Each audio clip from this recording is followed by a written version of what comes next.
Hello, അപ്പോൾ ദേ ഇന്ന് എല്ലാ പണിയും കഴിഞ്ഞിട്ടാണ് നമ്മൾ ഉച്ചയ്ക്കുള്ള ഫുഡ് ഉണ്ടാക്കുന്നത് കേട്ടോ. അപ്പോൾ എന്താ പറയുക, വേറെ ഒന്നും ഉണ്ടായിരുന്നില്ല. അതുകൊണ്ട് തന്നെ നമ്മൾ സോയാബീനും ലേശം എന്താ പറയുക നെയ്ച്ചോറരി ഉണ്ടായിരുന്നു കേട്ടോ. അപ്പോൾ അതുകൊണ്ട് എന്തെങ്കിലും തട്ടിക്കൂട്ട് പരിപാടി ഒപ്പിക്കാമെന്ന് വിചാരിച്ചിട്ട് നമ്മൾ ആദ്യം തന്നെ സോയാബീൻ വെള്ളത്തിലൊക്കെ ഇട്ട് വെച്ചിട്ടുണ്ടായിരുന്നു.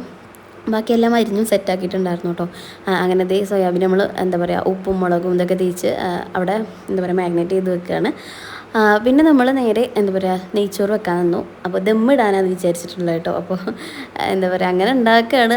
ശരിക്കും അതിലോട്ടുള്ള എല്ലാ സ്പൈസസും കാര്യങ്ങളൊന്നും ഉണ്ടായിരുന്നില്ല കേട്ടോ. നമ്മൾ ഉള്ളത് ചേർത്തിട്ട് നമ്മളങ്ങനെ ഉണ്ടാക്കി. അപ്പോൾ ഉള്ളതുകൊണ്ട് ഓണമെന്നാണല്ലോ, അങ്ങനെ തന്നെയാണ് ഇട്ടുള്ളതും. അപ്പോൾ ഒപ്പിക്കലാണെങ്കിലും അടിപൊളിയായിട്ട് ഉണ്ടാവും. അതെന്താണെന്ന് അറിയില്ല, പടച്ചോൻ്റെ ഒരു ഇതുകൊണ്ടായിരിക്കാം തോന്നുന്നു.